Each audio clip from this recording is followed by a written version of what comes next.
Hey guys, what is up? It's Dusty here and welcome back to another crypto video. Today, we're going to be exploring a lot of crypto stuff that has to do with Singapore and some other cool stuff. It's a pretty interesting video and I recommend watching it all the way through. But on a side note, we are giving away 250 XRP the first time a video hits 1500 likes within 24 hours. So make sure you press the like button, make sure you are subscribed, and make sure you comment something down below, as that is all you need to do to enter into our giveaway.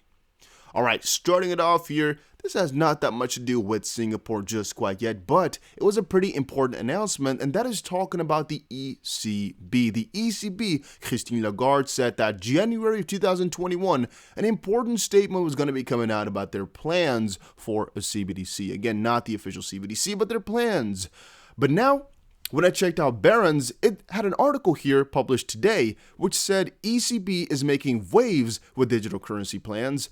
That could be bad news for European banks. And I personally am kind of against this whole idea that it's going to be bad for banks, as it wouldn't be in their best interest to do such a thing.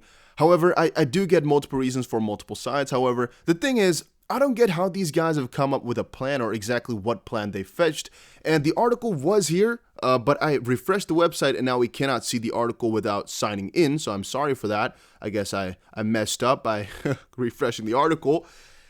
And yeah, the situation is we at first had some statements about the ECB come out from Christine and saying it's going to be coming up in January, at least the plans. And then a little bit later, like we discovered, I think yesterday or the day before, the plans were kind of canceled and stuff like that wasn't going to be coming out. But that brought up an interesting point of debate, which is why are CBDCs created and how good would they be for various different countries and for what layers and purposes will they be very beneficial or really good in that sense. But the problem is we don't actually know exactly what their goals are with the CBDC. I told you guys earlier these CBDCs are quite different or vastly different in every single country, in every single region, because the priorities of that CBDC may also lie differently. So the point here is I don't actually know if there are plans out there because I couldn't really find them. I saw some ideas, but I did not at all see any definitive plans, and that's why I'm wondering how an article like this could be based and which plans exactly are they based upon then. The Christine Lagarde theory that some plans may be coming out in January and kind of a predecessor to that, or the opposite party. Again, I do not know. Then, to kind of, come into this whole Ripple Singapore situation just a little bit, I've been looking around, all right? I've been looking around for a very, very good while, and I started it all off because of this article right here. Singapore to host the World Economic Forum instead of Switzerland amid the CV concerns. So again, Singapore is where the World Economic Forum is going to be having their annual meeting, which normally takes place in Davos, but organizers decided to postpone it to May and move it because of the European safety concerns. The World Economic Forum President Borge, said Singapore has been successful in dealing with the pandemic, and thus they are trying to go over there to make sure the meeting is still actually possible. But it's not like they're the only guys who are going heavy on Singapore right now, and that's kind of what I noticed when looking. Okay, let me close that. When looking into this article, that I noticed, hey, I've been seeing Singapore everywhere, and we know Ripple has some connections there, but what's the bigger case, right? What's really going on in this area? So then I found this article, also published today, by the way. Singapore digital banking race enters a new phase. After a long wait and a bit of uncertainty due to the situation, on the eve of the Singapore FinTech Festival, the Monetary Authority of Singapore, which we've talked about a couple of times before on the channel, the MAS, announced the winners of a highly contested Singapore digital bank race. The MAS set the bar high for aspiring digital banks to ensure that the licenses would be well capitalized and have a clear path to profitability. In the end, the regulator awarded 4 licenses, 2 digital full bank and 2 digital wholesale bank, and there were a few surprises, but the winners were primarily big platform companies, which were long considered leading candidates.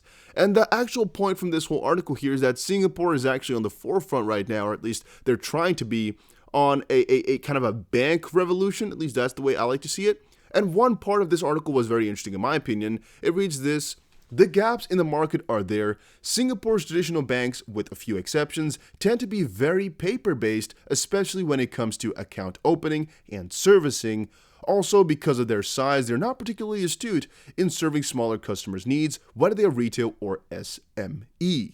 And the reason that is interesting is because we've seen the Monetary Authority of Singapore and Ripple connections before, and now the fact that they've already kind of said we're not that good with dealing with SMEs, which, funny enough, is Ripple's main priority.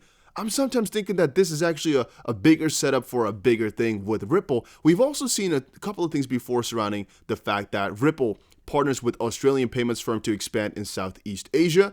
And if you check a little bit down below, I don't know exactly where it is, you'll see right here, the application of blockchain technologies in Southeast Asia region has grown substantially. In the last few years, countries like Singapore, Malaysia, and Thailand announced the integration of blockchain technology in different sectors, including cross-border payments.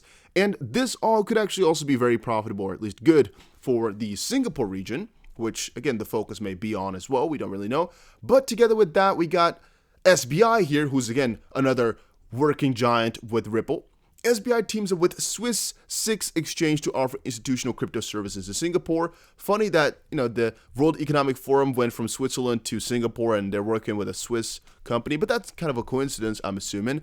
However, once more, SBI is here working with Singapore, and things are really itching close together, right? They're working with Singapore like crazy, and they're opening a ton of stuff in there that are also connected to Ripple. Again, to kind of confirm all of that, we should have had the article here about how Ripple is doing that in Singapore. I don't have it open. I am so sorry, guys. I guess I might have closed that also. Again, some of you forget, I redo these videos quite often, right? And sometimes when I'm done with articles, I close them. And then when I decide the video is not good enough and I want to redo it, then I have already closed them, which is pretty dumb on my end. But you guys get the picture I'm trying to paint, right? How Ripple and Singapore have some crazy connections already in there. And of course, Singapore is just a behemoth on the crypto forefront right now.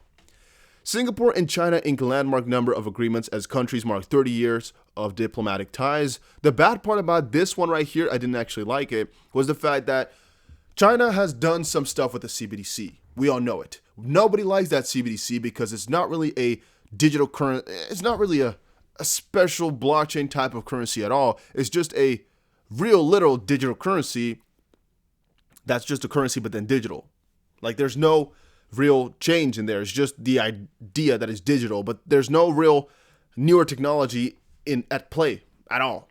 And I'm kind of also seeing an idea that China and Singapore, due to their agreements here and their longer relationship of diplomatic ties and stuff like that, will also be itching closer together. So I'm kind of wondering exactly how Singapore is going to adjust some of their rules in that sense because of their great ties with China, or whether because China is such a different regime that nothing like that will ever happen and we don't really have to worry about anything. I kind of am worrying about that. Again, this whole article, I don't really think it's worth your time to read through unless you like politics and you want to know exactly what the situation is between China and Singapore. But I'm just kind of concerned about the thought, what are China's influences for Singapore? As again, Singapore has been pretty damn huge. Banks face two major risks in 2021, says CEO of Singapore's largest bank, DBS. Rising defaults and ultra-low interest rates will be two major headwinds confronting banks next year, said Piyush Gupta, CEO of Singapore's largest bank, DBS. And funny enough, we've actually talked about this ultra-low interest rate or even negative interest rates a little bit in our previous video when we discovered or discussed what type of players will be entering crypto, and the majority of the ones we mentioned were the ones in countries which have these very low interest rates, as again, a cryptocurrency is very interesting to them. Another fun fact about this whole part, I personally think, is that banks face some issues, banks face some risks, and we know how XRP and Ripple are designed to help out banks and make things cheaper for them. So if they have, again, higher costs or at least less customers or more problems with loans because of lower interest rates, because you'll get less money then, it's actually a positive sense in a way because, well, Ripple can help them actually recoup a little bit of that potentially or hopefully. Government support around the world has cushioned the pandemic's economic damage, but it has masked the real size of problems that companies and households face, Gupta said. An uptick in economic activity in the third quarter and a potential cooling in US-China tensions could be helpful to banks, he added, but we won't get too far into that for today. Let's quickly see which ones of these we didn't cover. Ripple not happy with regulatory fog in US as customers worried about XRP. This one was actually important as well to see that Ripple was actually also thinking about switching over to Singapore. It was UK, UAE, Switzerland. Singapore has also been mentioned a couple of times. And, as I said before, they have a lot of job openings there. They have a lot of work being done already over in that area.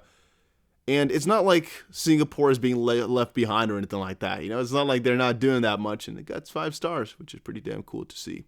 So I don't want to mess around with this website too much because I think it's a little bit of a strange one.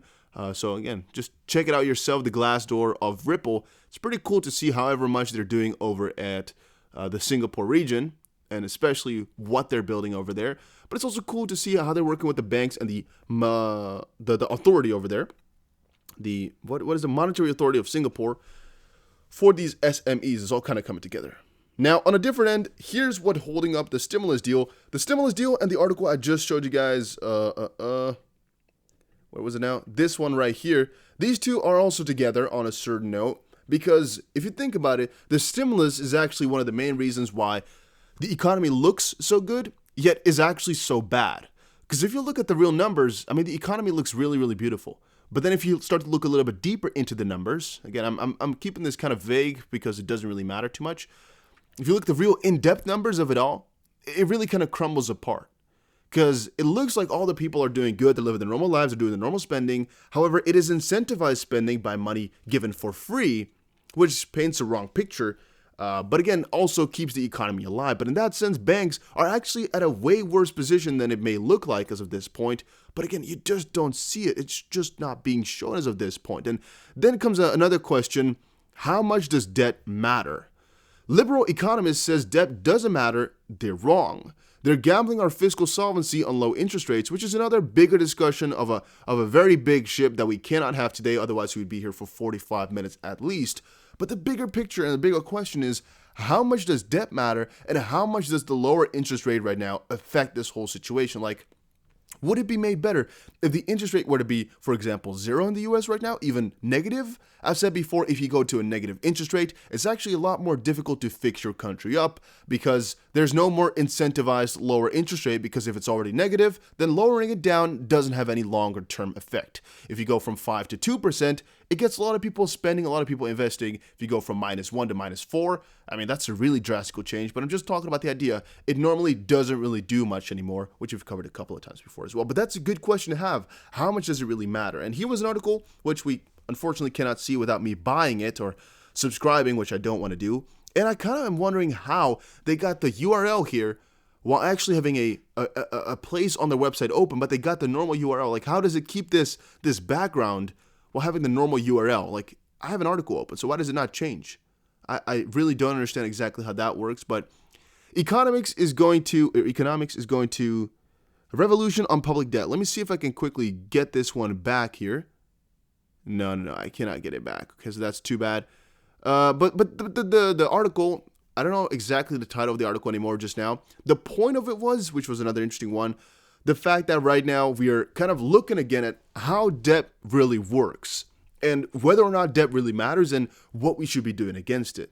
Because I think everybody is asking right now, like, first of all, why aren't we in a Great Depression, or is it coming along, or how far really in the shizzles are we? Together with, of course, the whole stimulus situation, like how much should be coming in and how would this quantitative easing affect my finances, so my real literal money, but also my future? And once more, like I just kind of explained, how much will debt matter in the grand scheme of things, and will it be so that this debt is going to really mess the US up as the world reserve currency? That stuff is really being questioned right now, a lot more than before, because the debt has gone out of proportion this year, with again record-breaking numbers right now. And that's why economists right now, as I've heard on kind of my social circles here, why economists are going completely crazy right now about this whole fundamental idea that debt matters and is a bad thing. Or at least it's a bad thing in the sense for your specific country, but it's a good thing in the global scheme of things. Countries must have debt to operate properly. But those ideas are all being brought into question right now. And again, it's just something to think about. Some food for thought for you think about it. Think about the situation. What do you think about it yourself? And if you're from the US, check out Webull if you are into trading stocks or crypto, because again, it's a cool platform where you can get 2 free stocks by just making an account and 4 free stocks for just depositing $100. So again, I recommend checking it out. It got my seal of approval. If you want to, buy stocks and stuff like that, check it out. A lot of these big million subscriber finance YouTubers are all talking about it. So I went to check it out, and they have a pretty cool action right now, as I said before, where you can get 4 free stocks between like maybe $200 and $1,600. So go ahead and check it out. And I'll see you guys again in another crypto video. Ripple is onto something big, all right? I'm telling you guys, they know Singapore is the country to go for. A lot of money over there, a lot of economic decisions being over there, and it's the ground of something way bigger.